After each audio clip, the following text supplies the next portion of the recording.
The colony starship First Light hung silent against the black, its hull still scarred from the surprise pirate raid. Across from it loomed the vast mass of the Lizardman's battleship, its framework glimmering in the starlight. On the bridge, Captain Grey Talon adjusted his uniform collar, his eyes fixed on the alien vessel. Nova, open communications to that ship.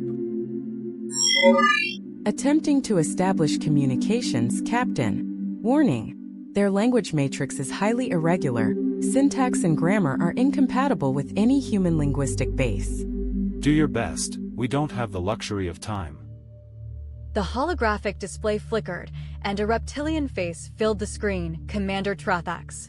Her green scales shimmered, her slit pupils narrowing as she hissed a string of sharp syllables that meant nothing to the human crew.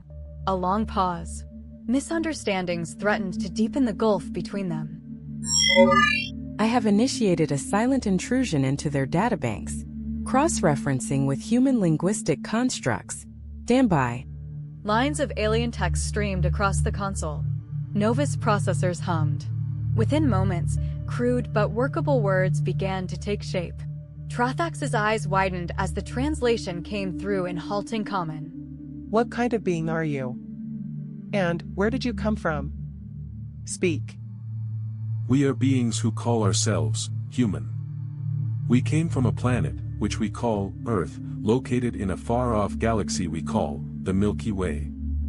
I am Captain Grey Talon of the colony starship First Light. We thank you for assisting us in defending against those raiders.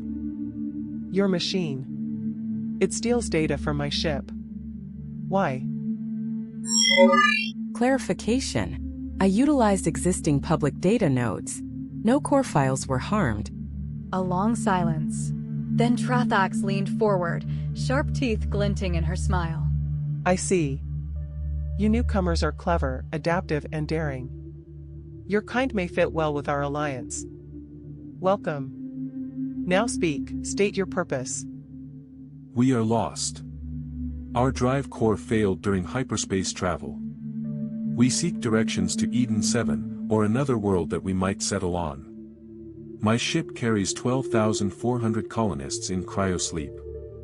Our survival depends on finding a new home. Trathax considered, her tail curling out of view. You speak of a new home, or directions to a planet you call Eden 7. Is that correct?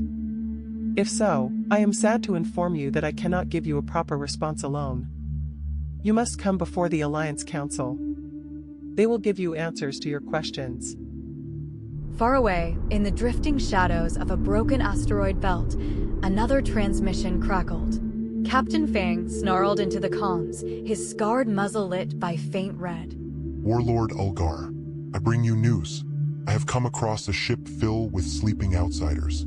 Those who were awake looked much like those boring, bureaucratic elves, but they can put up a good fight. With a little mind control and conditioning, you could increase your armies. Or throw them into your arena one after another for entertainment. What do you say? On the other side of the channel, the orc warlord Ulgar leaned back on his captain's chair outfitted to look like a throne, his tusks catching the red glow of his ship. Outsiders, you say? Sound like I'll have some new toys to break. Interested, I see. Well, here's the catch. Those righteous lizards, they just decided to make the outsiders their new friends. If it was not for them, I would have delivered the whole outsider's ship to your doorstep. But for now, I could keep an eye on them, and I'll send you anything I could find out about them, as well as their weaknesses. For a price, of course. Ulgar's laughter rumbled like falling stone. Good. You will be my eyes. Watch them. When the time comes, I will take the outsiders. Then, the whole council, their worlds. I will take it all. As you command, Warlord Ulgar. It's always pleasant doing business with you.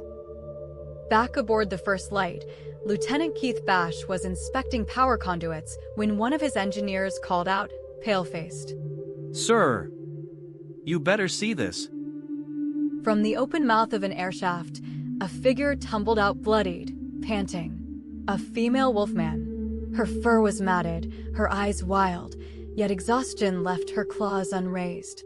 A couple of engineers rearmed themselves and rushed in, but Keith held up a hand. Whoa, whoa, whoa, easy boys, don't shoot. The fight is out of her. The intruder collapsed, whispering in broken common. I give up. I'm not with them, not anymore. All right, take her to Emma. Don't be rough, notify the captain and stay alert. In the infirmary, Dr. Emma Smith carefully bandaged the Wolfman's wounds. It winced, glancing at the clean walls, the gentle light. Her ears flicked in disbelief. How? How did beings like you learn common? And why are you healing me, after my kin tried to get your ship? Well, the answer to your first question depends on a need-to-know basis. But the answer to your second question comes much easier. You surrendered, you're injured, and you're in need. For us, humans, that's enough reason to heal you. Among my kind. Showing mercy puts you in danger. Therefore, mercy is weakness, and weakness needs to be punished. Why do you humans take such a risk?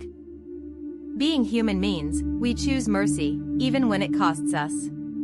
We build, we protect, because if we don't, what makes us different from beasts? Tell me, what drives your people to raid our ship? Why target us, when we carry families, not soldiers? Most of my kind believes that it is easier to hunt prey when it is weak, and it cannot fight back. But then again, my kind only hunts when it is necessary. For Fang, he hunts only for glory and thrills. There is absolutely no honor or need for his hunts. And thanks to him, the only thing I see is blood on my hands. Smith gently tightened the Wolfman's bandage. There you go. All done. Maybe you'll see something else while you're here. Perhaps another way to live. By the way, I'm Dr. Emma Smith. What's your name? Selvara. I am Selvara Silvermane. Dr. Smith gives a nod and a smile to Selvara before going about her duties. Selvara raises her brows in bewilderment and nods back, lies down on the medical bed, eyes wide open, thinking what's going to happen to her now. Later, on the bridge, Captain Talon stood silent as Dr. Smith reported the discovery of the stowaway. Selvara rested in the medbay, watched by armed crewmen, but treated with dignity. Talon's eyes hardened with thought. A wolfman among us. Voluntarily or not, this changes things. Keep her close, Doctor. She may be a window into what we're up against.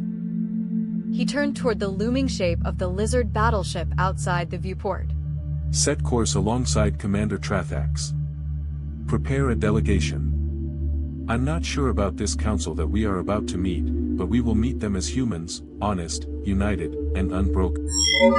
Captain, according to my analysis, the lizardmans are beginning to see you as equals, or something far more dangerous. Talon gave a thin smile. Good. Let's show them what it means to be human. The first light drifted forward, its scarred hull catching the distant light of an alien sun, carrying hope, danger, and the fragile seed of a species into the waiting judgment of the stars.